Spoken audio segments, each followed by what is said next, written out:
aware of the things that are going on. Is it particularly difficult clients? Is it not having control of your time or energy? Is it not getting to the stuff that's really important? But once we name things, we have an ability to deal with it. The power of mindfulness, which is it's not meditation, it's being aware of what's going on. So being mindful. So rather than going through life on autopilot, when we allow ourselves to take care of ourselves, you are better for everyone else, including yourself. So giving yourself an opportunity to really, without guilt, take care of yourself. Welcome, and thank you all for joining us for another Justia webinar. My name is Nina, and I'll be the moderator for today. Now, to kick things off, I want to go ahead and introduce our speaker, Doug Brown. Doug Brown, JD, is the law firm leadership coach and chief learning officer at Summit Success, LLC. As an executive coach and law practice consultant, he shares practical strategies for sustainable legal practice and attorney well-being. After experiencing panic attacks during high-stakes negotiations and receiving an ADHD diagnosis in his early 50s, Doug developed frameworks that work with your wiring, not against it. His experience includes private and in-house legal practice, serving as chief executive of the Connecticut Bar Association, and designing MDA leadership programs for experienced executives.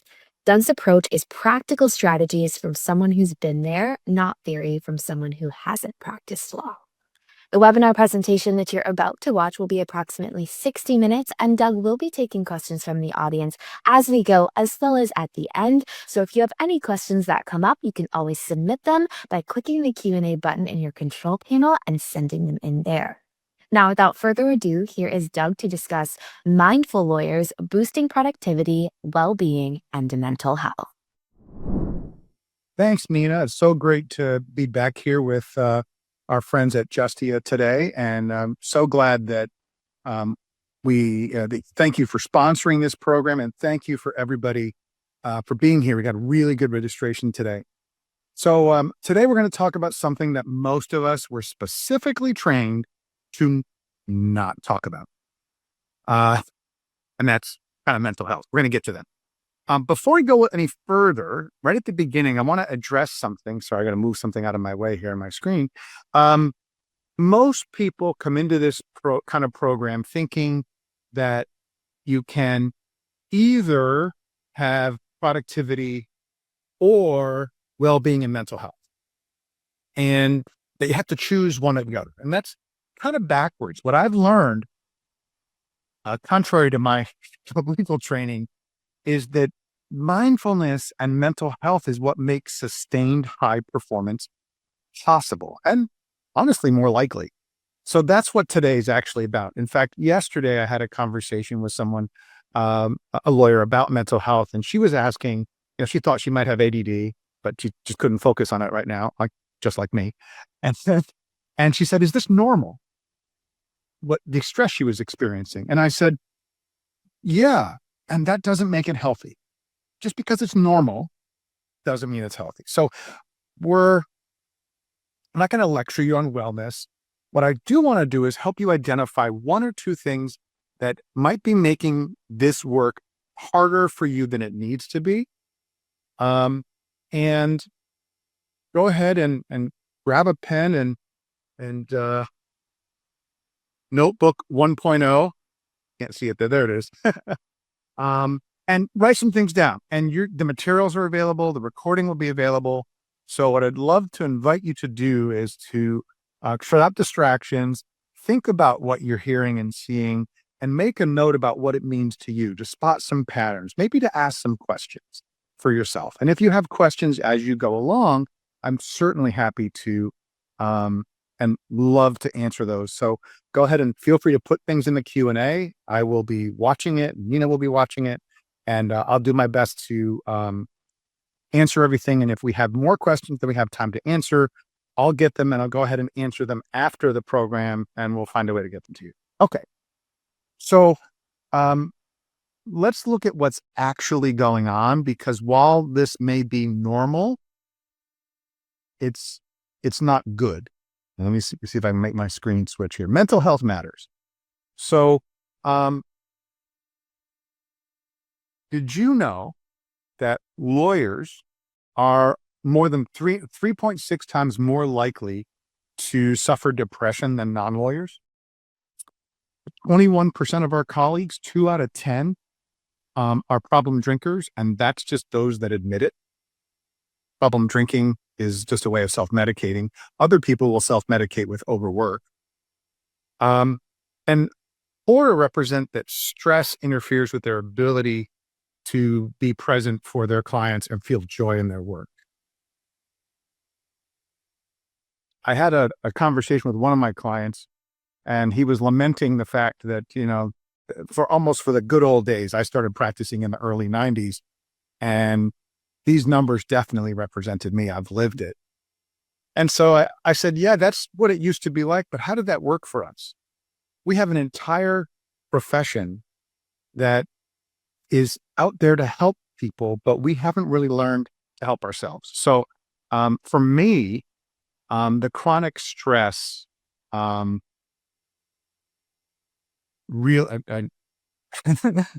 you have a couple thoughts and they all collide at once. So this is kind of an example of what life can look like. Maybe it looks like for you.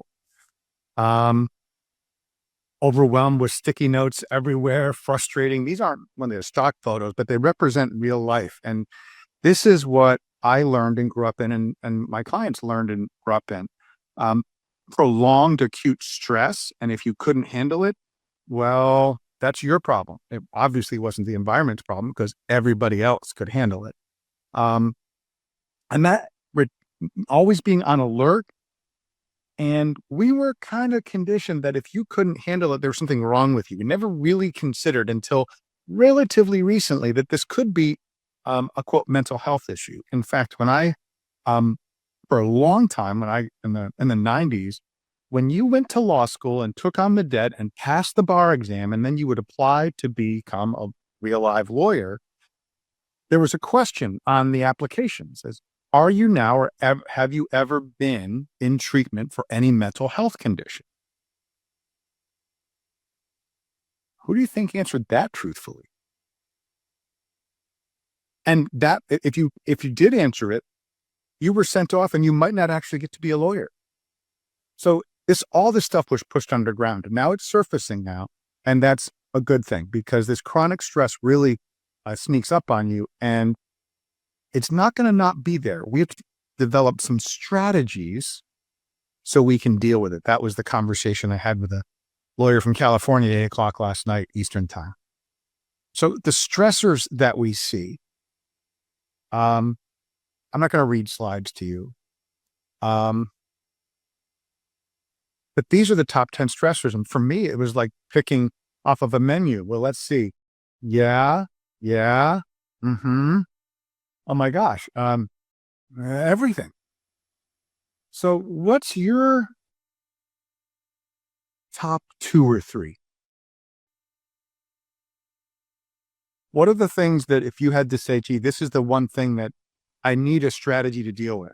Because what I want to do is rather than labeling things as mental health issues and that mindfulness is the solution, mindfulness is about awareness. So let's shine a light and be aware of the things that are going on.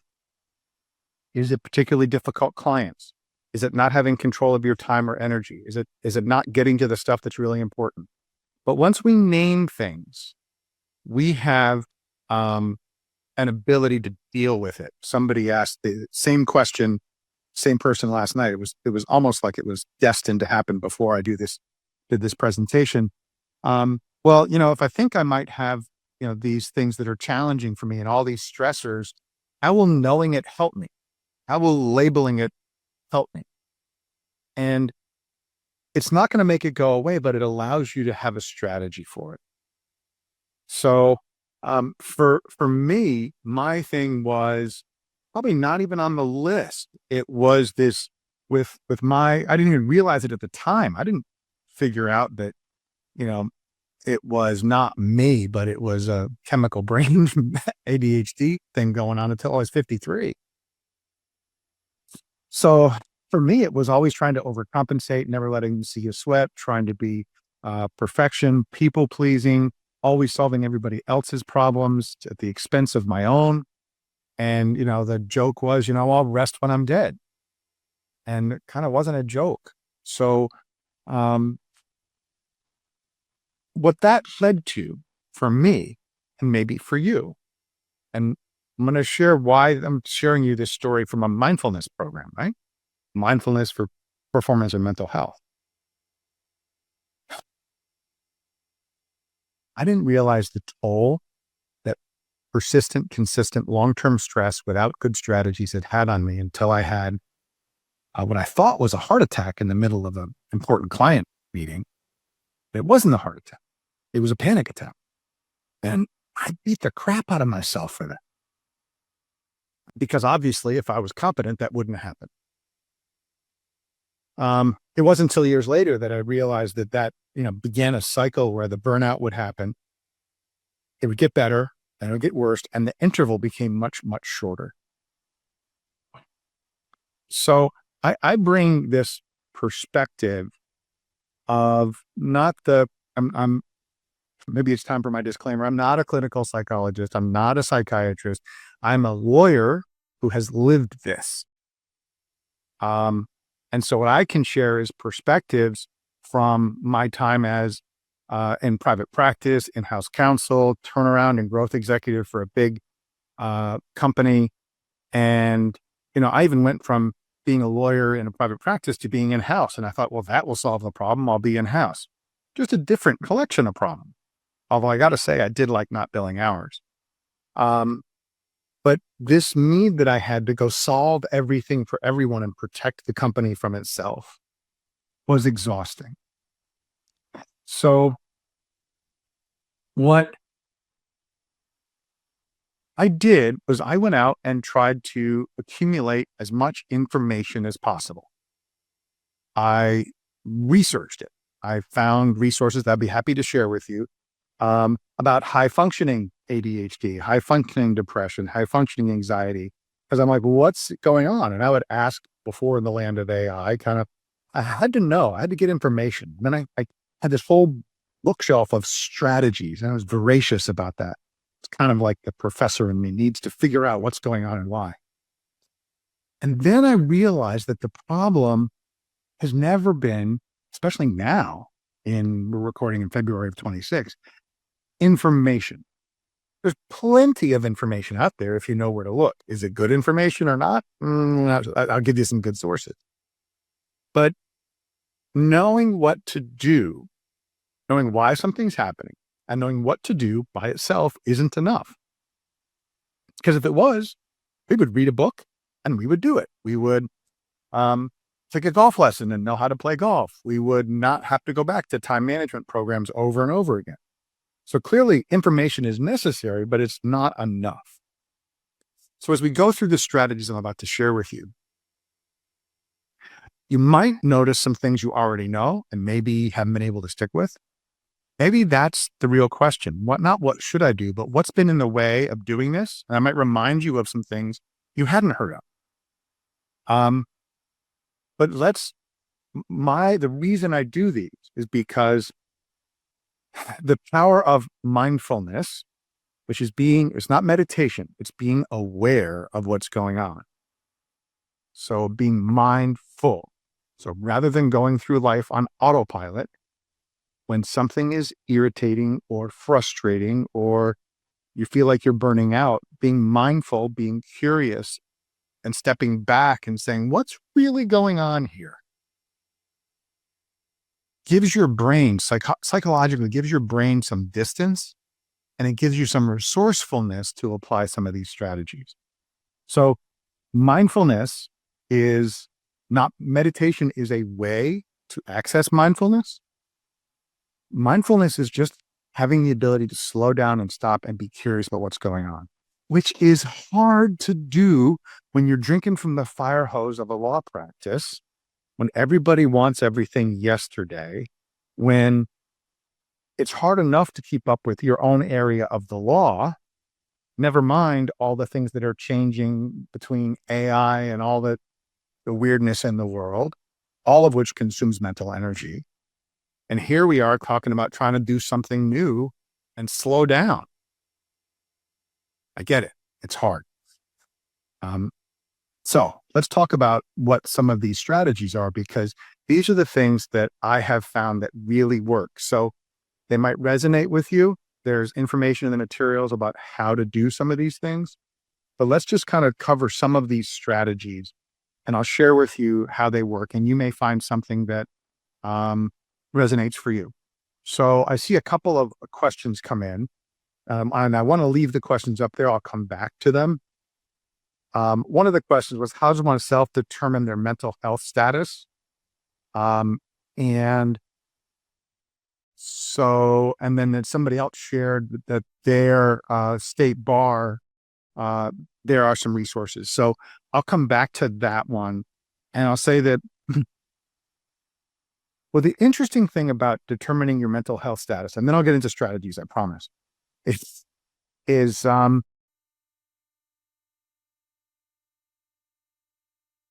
even the psychiatrists and psychologists don't have bright standard lines, easy to apply tests that to say you do or don't have any kind of mental health condition. Almost every mental health condition is a continuum. It shows up differently based on the person and based on the condition. So like many people that I have worked with and myself, and when I started researching this through attitudemag.com was a really good first source for ADD and related mental health issues for me, because it wasn't trying to sell anything. It's just a good clearinghouse of information. And we can share that link. I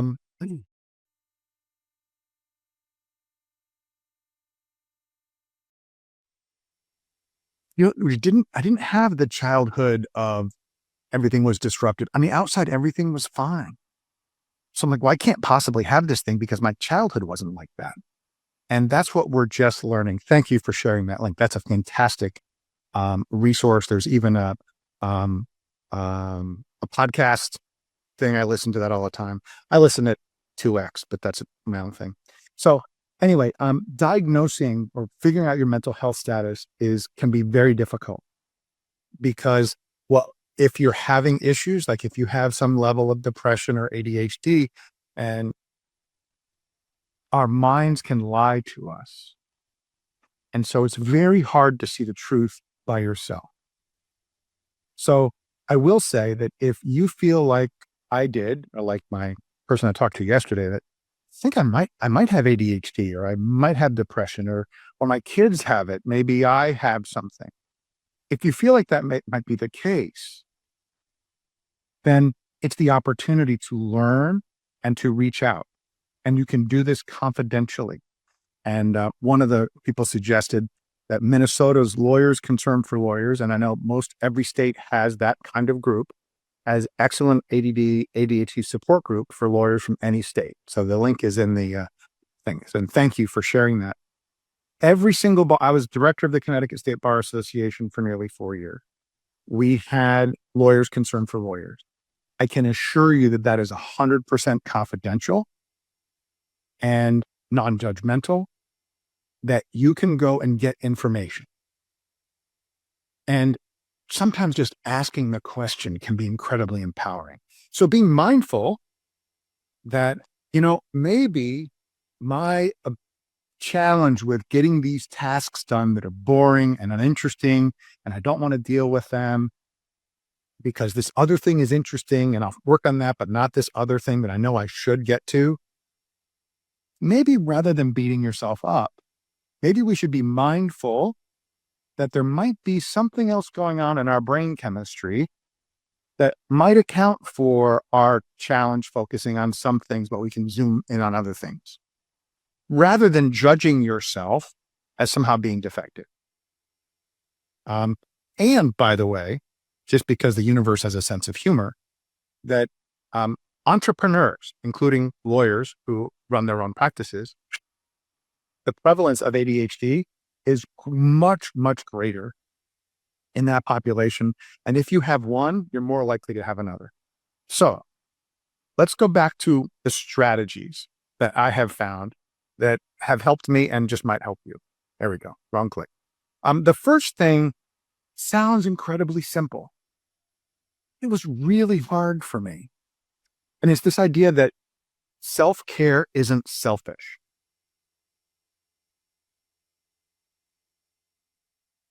And in the interest of time, I'll share you my my long story, but I was at a point, I was in Fort Lauderdale doing morning walks on the beach before I was at this conference, and there was a chance to do something I'd always wanted to do, and that's to learn to become a much better speaker.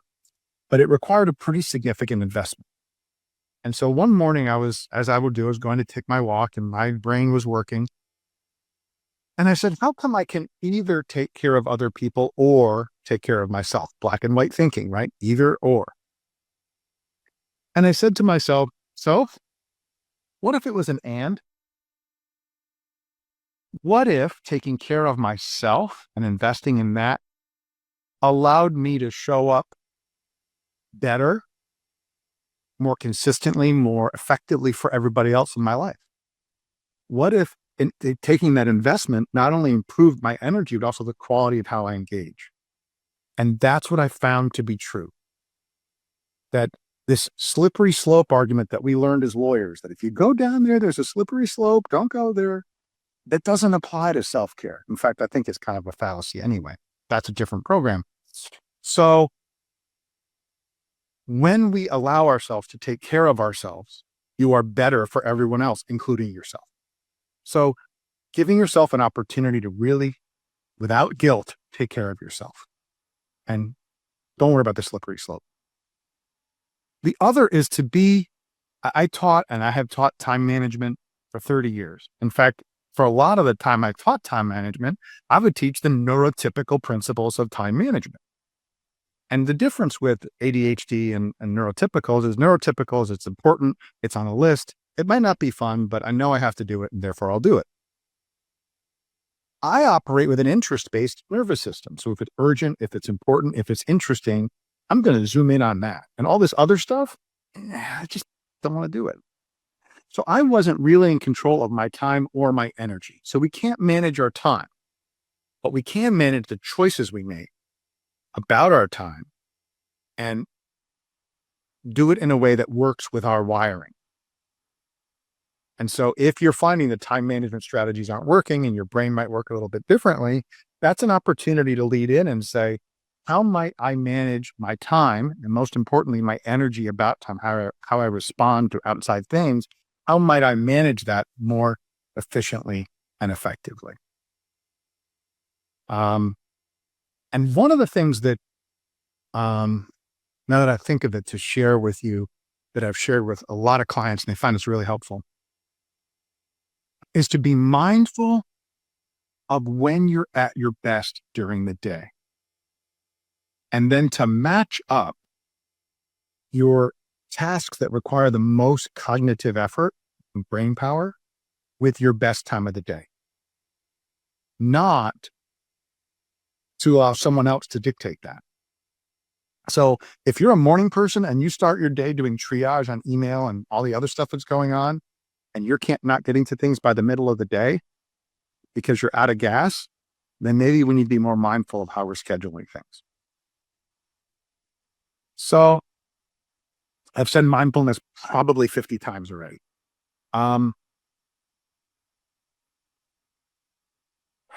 So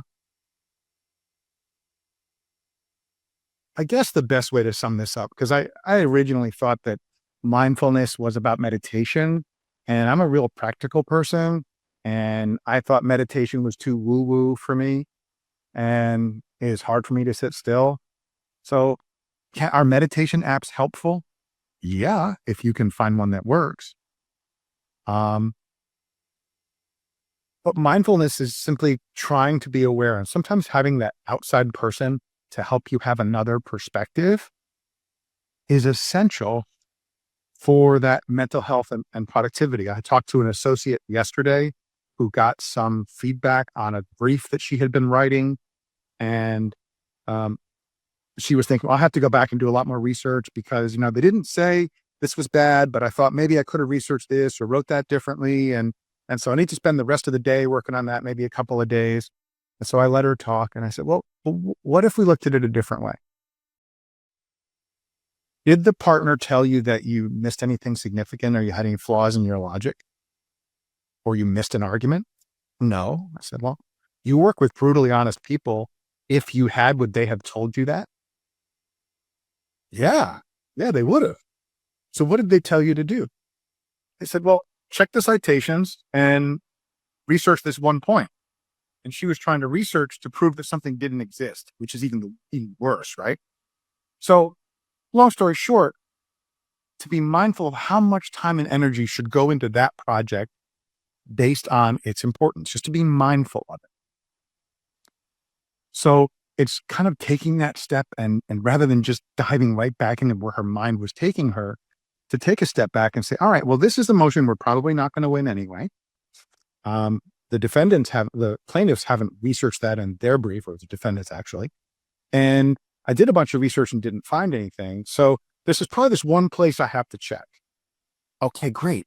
Now, what if you put a time limiter on that so that you did it not in 2 hours, but like in half an hour? So that's an example of just being mindful about how you put your effort into things. I know this sounds easy when I'm talking about this. It's just hard in the moment because you're so close to it. The other strategy is to have some social support. And this isn't about the people in your firm. It might be a confidential lawyers group, like someone had mentioned in the Q&A. But having that board of advisors around you to help you see the truth when you might not see it clearly, like I did for that associate. Um, Pick your team on purpose. If the people you're looking to for support aren't giving you support, but they're judging you, then they're not the right people to have for support. There is no trophy, by the way. At the end of the day, there is no trophy for doing this all yourself. For one, I'd ask you to reflect. Have you ever attended a funeral and had part of the eulogy be, he was his own independent person. He never asked for help. He did everything himself.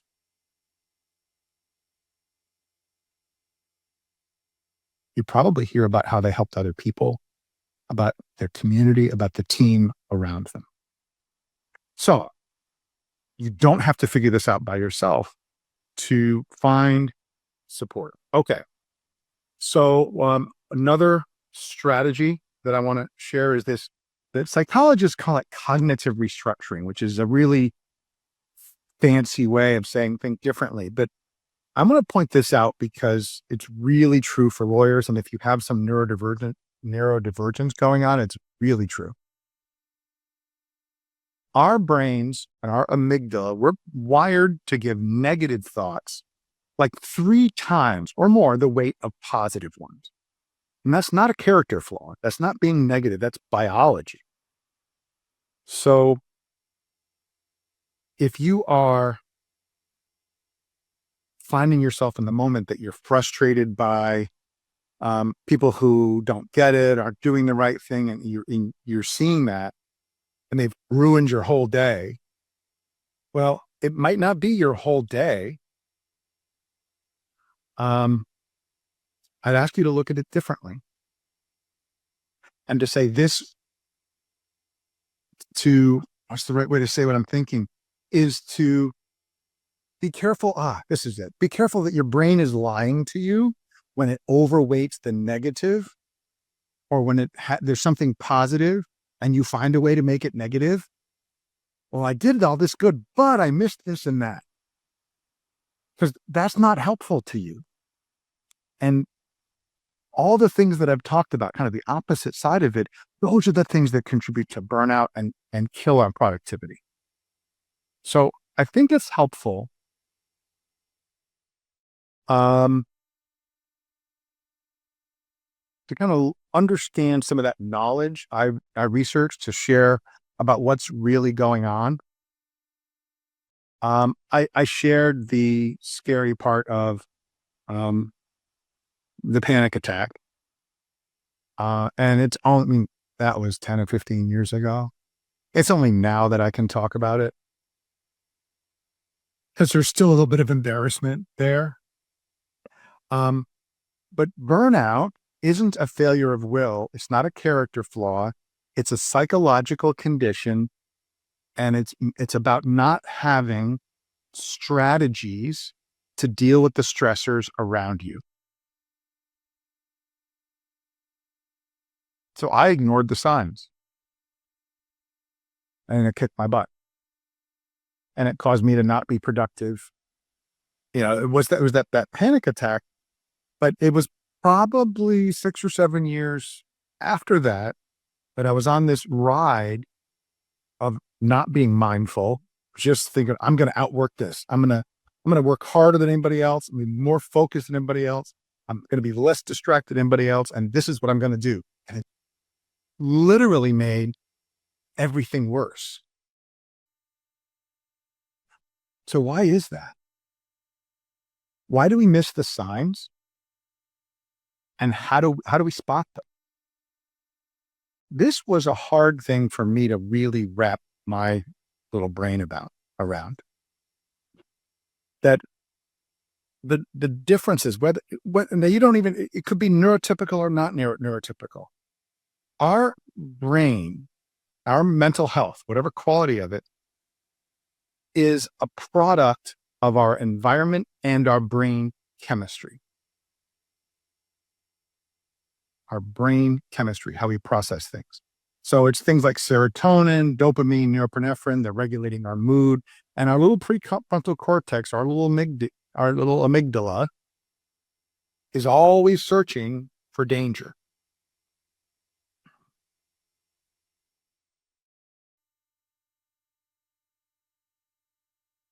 Sorry, my little brain said I had to look ahead to see where I was. Oh, I don't just teach this stuff, I'm living it. So, um, what happens in our brains is when we have consistent and persistent long-term stress, then our amygdala, our that freeze, fight, or flee reflex, goes on high alert, and it will actually separate your logical connection circuits from your safety circuits, which is why when somebody's really upset and you're trying to deal with them and doing your lawyer thing of trying to think logically, let's take this emotional person, let's use logic and hope that they can, and I will talk them down, and it doesn't work. Well, why doesn't it work? The science says that they're not able to process logic until they feel a relative sense of safety. I'm not talking about safe spaces. I'm talking about not having this fear of impending doom. And one of the ways to deal with that, and we'll go into more of this psychology in the program next month, is to listen, to make them feel heard. So understand that there's a lot of chemical stuff happening in our brains. And the way I describe neurotypical and neurodivergent is neurotypical is like the Windows operating system. And if you're neurodivergent, you're kind of like a Mac. You think differently, you process differently. So when I started figuring out and accepting that this was chemical primarily, and I'd work with my operating system and not against it, things got much easier. So when I'm talking about, again, mindfulness for peak performance is about sustainability. And so being alert and being open to say, there's some chemical things going on here. And oh, by the way,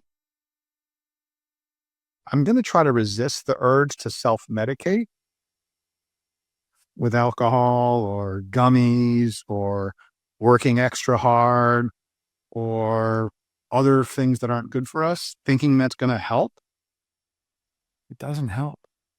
It fouls up the brain chemistry. It gives us some temporary relief, which is why we do it, but it really fouls with your brain chemistry.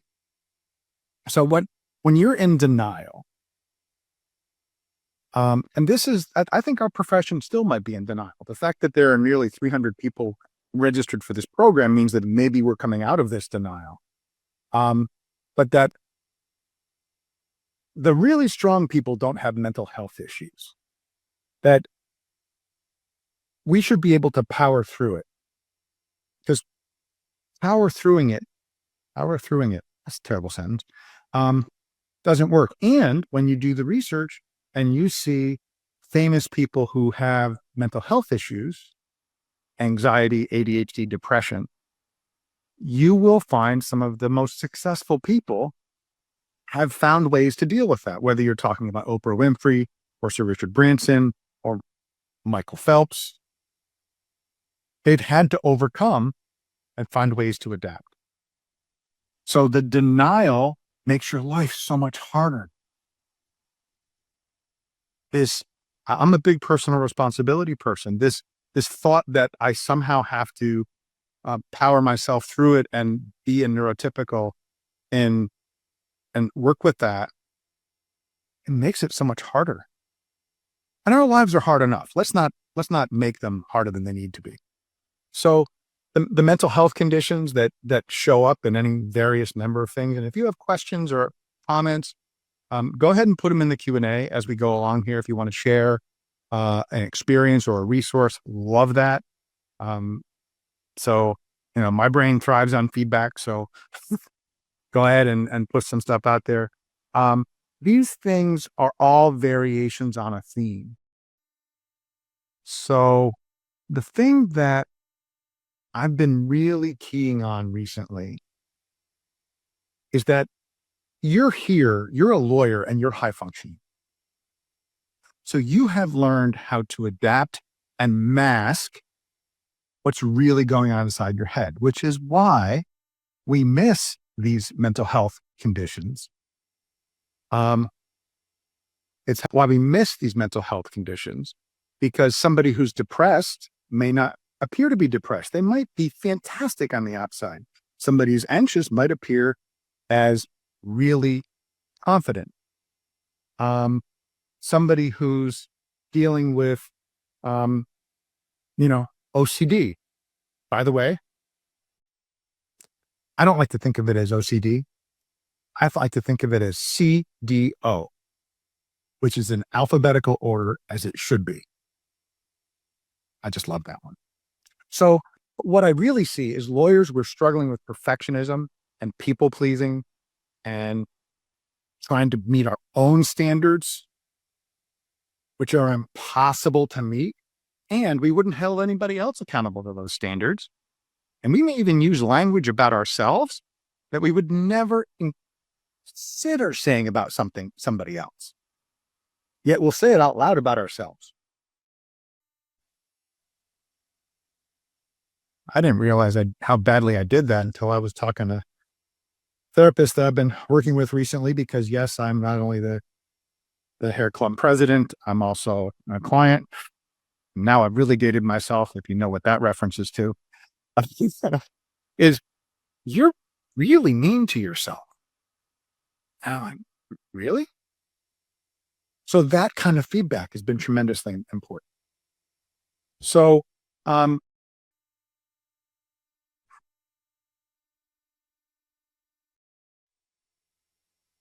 what we're really talking about today is how to bridge the gap of seeing it and being aware of it, and then doing something about it, putting it putting something into action. Okay, there's the Q&A. I got distracted by the Q&A, but I see it there. Thank you, Susan, for that words of encouragement. Appreciate you. Okay. So let's kind of mush along here, and I want to share again. Questions are great. I want to address this. Just make sure I'm in the right spot. Yeah, I'm going to go right to this. I am not a fan of work-life balance. I know, right? Because balance is we think of it as a static thing. Balance is actually really dynamic. Unless you're looking at an elite gymnast, balance is you're always making micro adjustments. So work-life balance doesn't mean that on any particular day or week, things are evenly 50-50 balanced. And setting that expectation isn't healthy. So think of it as being in work-life integration. Think of it as equilibrium. Think of it as gears that have to work together. And sometimes you're going to be going to trial or working on this great big project. Great, do that. But recognize that going from that to the next big thing, and then the next big thing, and then the next big thing isn't healthy. It'd be a little bit like running the Boston Marathon, coming over Heartbreak Hill, I think. Heartbreak Ridge is a movie. Getting to the end and having them say, congratulations, turn around and run back. And then you get back to the beginning and they say, do it again. And that's what we do to ourselves in pursuit of work-life balance. Athletes know that rest is essential to peak performance. So we need to, when we look at balance, don't look at it day by day or hour by hour, but look at it over a longer period and say, okay, I'm going to be really intense right now. And then I'm going to give myself some space to recover. And these are all the things that get in the way of work-life balance. But I have found that the thing that was in the way of my work-life balance was me. Because when I moved to South Carolina 5 years ago and started doing this much more full-time, I was working myself like crazy. I had the world's most difficult boss. Of all the bosses I've ever had, the most difficult boss was looking me in the mirror. Wow. That was kind of a wake-up call. Maybe that's a wake-up call for you too. I hope so. Because you can be kind to yourself and give yourself breaks and have bounds and still be the lawyer you need to be, the provider you need to be, the husband, the wife, the mother, the father, the child you need to be. Because all those people who depend on you and love you want you to have that. They don't want to see you burnt out and in a hospital trying to recover from something that snuck up on you. So here are some solutions that I share with a lot of my clients. First is this idea about setting boundaries for yourself. Remember, I talked a few minutes ago about the associate who needed to go back and research something. The same person who said, I had this whole day free and I was all excited about all the time I had. And then everybody else came in and gave me all these things to do. And then my plan was blown up. That just wasn't setting boundaries. Easy to say, right? But she was helping everybody else ahead of doing what's important for her clients, for her own work. So be mindful of where are those boundaries and where can we tighten them up just a little bit. Maybe one of those boundaries is when you're in the middle of working on something and somebody comes in, you got a second? You can say, actually not right now, but can we talk in a half an hour? It's a boundary. It might be with a client. Clients are famous for breaking boundaries. One of my most favorite tips for that is when you got a client you can't get off the phone, say it's coming up to the top of the hour, you might say, I've got about 15 minutes left before I have to get to my next appointment. So what I want to do is make sure I've given you enough time. And if we need more time, we can schedule later. And then you're trying to wrap it up. So that way, when you get to the top of the hour, you're not just abruptly cutting somebody off because then they'll feel bad. Okay. Addressing your difficult relationships. I think the two bottom ones there, active listening, really allowing somebody else to be heard, and developing your own emotional intelligence, your own EQ. And I have a resource I can share with you, like lawyer's guide to developing your EQ, which is really emotional intelligence is self-awareness and awareness of others and controlling how you respond and how you show up with others. So I can do hours on emotional intelligence, but being alert in how you're communicating with different people, especially those who are different than you, listening actively. The biggest mistake I see is people are trying to think about what I should say next instead of listening to what was said. These 5 things seem really simple, and they're not that hard to understand, but doing it in practice, that takes time because in many cases, we are trying to undo not habits.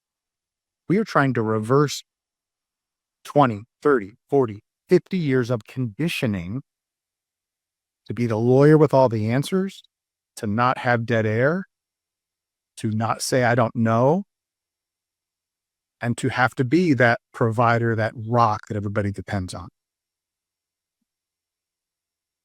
Changing conditioning takes time because you don't necessarily want to be the one living on this hamster wheel. Um, and when you do this, there's some interesting, fun byproducts. Please feel free to put questions in the Q&A. We've got about modeling what I was saying, got about 14 minutes left. I was working with this client, David, on succession planning and some other time management. He had a real estate practice and he needed to grow. And in one of our, because we talk every other week, and in one of them, he shared the frustrations of he came home to his teenagers and wife who was about 5 or 10 minutes from his office, and it was total chaos. And he tried to fix the problem, and it made it worse. And there's huge blow up. Because usually I start by saying what's going on. I guess it had happened the night before. So we got to talk about it, and I said, David, what would it be like if when you got home in your truck, before you hopped out, because you just left the office 5 or 6 minutes before, not a lot of decompressed time, if you asked yourself the question, what experience do I want to provide to my wife and my family now? How do I want to show up for them? Do I want to mindlessly show up with half my brain still in the office, trying to be the managing partner, and then roll into the chaos of the kitchen and then try to solve it? Or do they need something else from me? So we talked about that for a bit. It was a relatively minor part of the conversation. At least I thought it was. And then about a month later, 5 weeks later, I started our call. I said, how's it going? What's going on? He said, I told my wife we were meeting today. And she said to me, you know what? You're a better person to be around since you started working with Doug. I was floored. First, damn. But that's not what we were working on. But by making that one little shift of being mindful about how he wanted to show up and what they needed from him, in that moment, allowed him to be more resourceful and show up in a better way, and it showed up in his family life. That's the power of being mindful and getting off of this hamster wheel that we all live on. And sadly, some of us die on it. So I've got some FAQs. There's more to come. This is not the last part of the program. One of the things I learned in speaker school, if you're ever speaking, never end on a Q&A. Always put the Q&A a few minutes before the end. And that way you control the frame at the end of the conversation. Look behind the curtain. The QR code will sign you up for some bonus materials about mindfulness. Unsubscribe anytime, as will the link. They're the same thing. And I'm not going to bury you in information. I'm going to share some of the resources that I mentioned today. I'll go back and listen to the recording so I remember what I talked about. But just some things to think about to try to implement this for yourself. So that's a way to get in touch. And I don't see any open questions, but I do have my favorite FAQs. And so one of the things that shows up all the time, and this would be, go ahead and put questions in. I get the lawyers ask me the question. I know I need to make changes, and I've known for a couple of years that I need to. Why can't I actually do it? And the truth is, knowing what's going on isn't the problem. It's not an information problem. It's a conditioning problem. So that's the thing. A couple questions coming in. Okay. What does, quote, mindfulness actually mean in the context of a fast-paced legal practice? Fantastic question. Thank you. I'm adding that to my FAQs. So think of mindfulness is just a beat to stop and get curious about what's really going on in the moment. So in a fast-paced legal practice, you're going to have an associate, for instance, that's going to run into you with a crisis or with a problem. And your instinct is to immediately either get defensive or aggressive, freeze, fight, or flee. And a mindful response is to kind of take a deep breath and listen and try to get curious about what's really going on and ask yourself the question, what does that person need from me in this moment? That would be a mindful way to respond. I see others here to make this bigger. So it really is situational. If I could say that one thing, it's giving yourself a chance. Remember when we were growing up and our parents told us before you cross the street, stop, look, and listen. So mindfulness in a fast-paced practice is for you to be in control of the pace and find opportunities to step back, stop, think, look, and listen to what's going on, and then respond intentionally. What's the outcome that I want in this situation? I know it sounds incredibly simple, but it's incredibly powerful because for the most part, we just react all day long. How can mindfulness improve productivity rather than slow lawyers down? Love that question. Mindfulness isn't about slowing down. It might be that moment to plan the work and work to plan. It's like that associate who thought she needed to research every possible thing and write every possible argument. Mindfulness is, okay, what is the situation? What's at stake? What's the right level of work to put in? And how can I do that and meet my standards? So that way, you might not be going as fast, as frantically, but you're doing what matters. It's that we have this illusion that activity equals productivity. And it kind of doesn't. So don't think of it as slowing down. Think of it as, the old carpenters measure twice and cut once. The Emotional Intelligence Guide for Lawyers will be something I'll send to you by the email, or I can send it to Nina afterwards. Oh,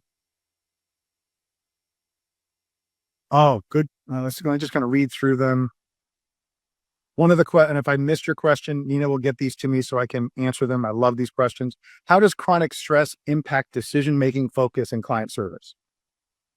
Chronic stress, the higher your stress is, the lower your logical mind is. It's a scale. Higher stress, logic, thinking, and reasoning goes down.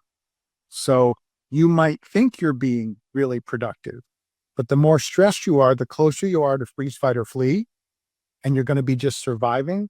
And studies will show time and time again that the more stressed out we are, the more time pressure we have on us, the less creative, the less we can give what clients really pay us for, which is our brain power. Love that question.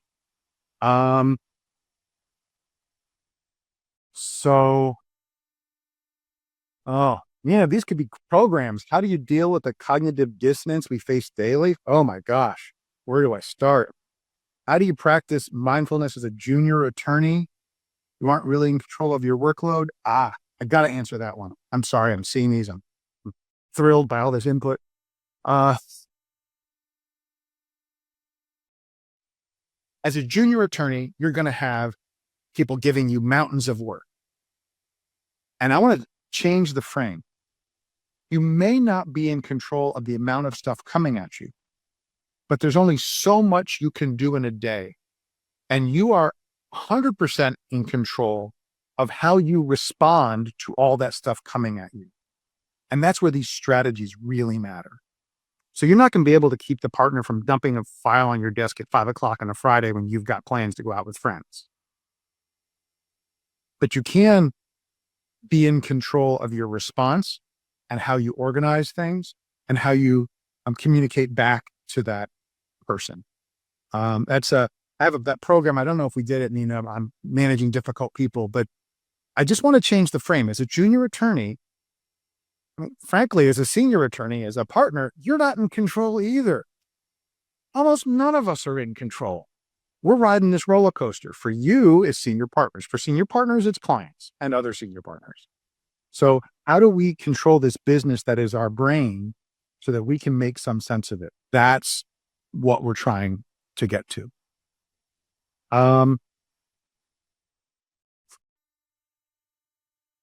Somebody asked, how can mindfulness help lawyers manage burnout without sacrificing performance or billable hours?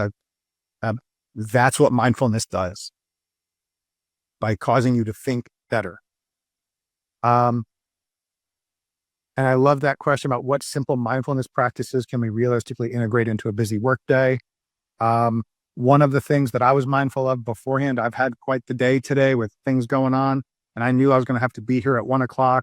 And I said, okay, at 12:00, I'm going to make sure I have some lunch. So I've got some fuel, and I'm going to take 10 or 15 minutes before I had to get on and just take a minute, clear my head so I could show up and be fully present for you. And then after this, I put a lot of mental energy into this. I'm going to just go and disconnect for an hour, because if I try to push through right after this, there's not a lot of brain cells left. So, okay, I keep putting your questions in because Nina's going to get an answer. I want to kind of bring us home as we're getting close to the top of the hour. And then I'm happy to stay beyond the hour, but I want to, since I teach time management, I want to make sure I try to finish on time here. Look for these resources. There is your general practitioner, your medical practitioner can be a fantastic resource just to kind of get you started. A lawyer's concern for lawyers. If you work for a bigger firm, there might be an employee assistance program, but don't try to white knuckle this. I mean, you can, but the cost, the cost. Don't white knuckle it. Get some resources and put the people around you that can support you, tell you the truth, not just blow sunshine at you, but help you see things in a different way. That's a big part of the work that I do with the few clients that I get to work with, is helping them just step out of that chaos and just think a little bit differently. And I love this Tony Robbins quote. I've shared a lot of information with you. They're fantastic questions. I would ask you to identify on your Notepad 1.0 one idea, one thing that you want to try of all the things I talked about. Maybe it's setting boundaries. Maybe it's stop, look, and listen, whatever it is. Write it down. Maybe put it at the top, put a Post-it note on your monitor and try working on that thing for a week. I would like you to take imperfect action. I would like you to make mistakes. I'd like you to fall down, pick yourself up and keep going, because that's how we make change.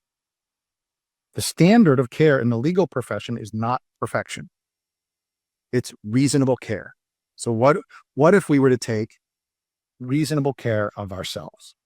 What kind of difference would that make? I write about this stuff on my Substack, Beyond the Practice Grind. If you have questions, if you want to have some time each week for some diagnostic strategy conversations, I'm happy to set up a time. So you can reach me if you're on the email list that was there, or you can email me and I'll put you on the list, or send me a text. I want to thank Justia for making this program available, and for you for hanging in there and for asking great questions. It's a privilege to be here. If I can go out into the world and make your life just a little tiny bit better so that you don't have to go down the same long and winding road that I did, so that you can have a career that you love and be the person you aspire to be, that's why I do this work. Back to you, Nina. Wonderful. Thank you so much, Doug, as always, for sharing both your personal experiences and all of this insight, great resources. As we'll kind of leave Doug's contact information up and the QR code as well, so you can get all those resources. And a reminder that you can also download the materials that is going to be accessible in the resources tab. You can click into there, go to the webinar page, log in, and then you'll have access to those. We do have a couple more minutes till we hit our full 60, just because I had my spiel at the beginning. So Okay. we'll go through some of these questions. If you want to go ahead and take a look, it looks like there are quite a few that were submitted. So if you want to choose, go for it. Yeah. Yeah. One of the questions is, what strategies help lawyers maintain boundaries and mental clarity in the always-on profession? Great question. Um, One of the strategies is the analogy that if you were going to court and you had to be in court for a client for an argument, you would be just there doing that thing. So why not put your own rocks in the jar, big rocks in the jar first, put them on your calendar and protect them the same way? So that might mean that you don't answer the phone exactly when the client calls. But if you were at court, you couldn't answer the phone anyway. So creating mini boundaries, and when I talk about time blocking, don't create a schedule that's so rigid that the first thing that happens, the whole thing blows up. If you could have 2 or 3 focused blocks of an hour working on the most important cognitive, difficult work a day, if you had 3 of those, that's a huge win, as opposed to just racing through the day. Using mindfulness techniques to reset after high conflict or high stakes situations. Oh yeah, absolutely. In fact, remember to add this to the list. The military has this thing called an after action review. And so when you have a high conflict or high stake situation, one, know that it's coming, try to be centered and prepared, and think about, what is the outcome that I would like to achieve here? And then afterwards, allow yourself to ask these 4 questions. What did I expect to happen? What actually happened? What was different and why? And what can I do differently next time, without judgment? Because that's how we learn from each situation. And let's not beat ourselves up because things didn't go as we expected, or we missed an argument. We are not doing brain surgery. A small error or something you overlooked is rarely fatal unless it's a statute of limitations. Let's need a system for that. So I think that actually puts us at our full hour, Doug. okay, So good. if it's okay with you, I'll just go ahead and save these questions. I'll send them to you, and you can always distribute the answers through your materials, that bonus that I know that you do through your emails. So definitely, if you didn't have your question, make sure that you scan that QR code and get subscribed to all of Doug's resources. We want to thank you all so much for joining us for another Justia webinar. And thank you again, Doug, for all of your time and insight. Thank you all so much for joining, and have a wonderful rest of your day. Thanks for watching. We hope you enjoyed this video, and if you did enjoy it, please click the like button and subscribe to our channel for more videos on law practice and legal marketing. See you in our next video.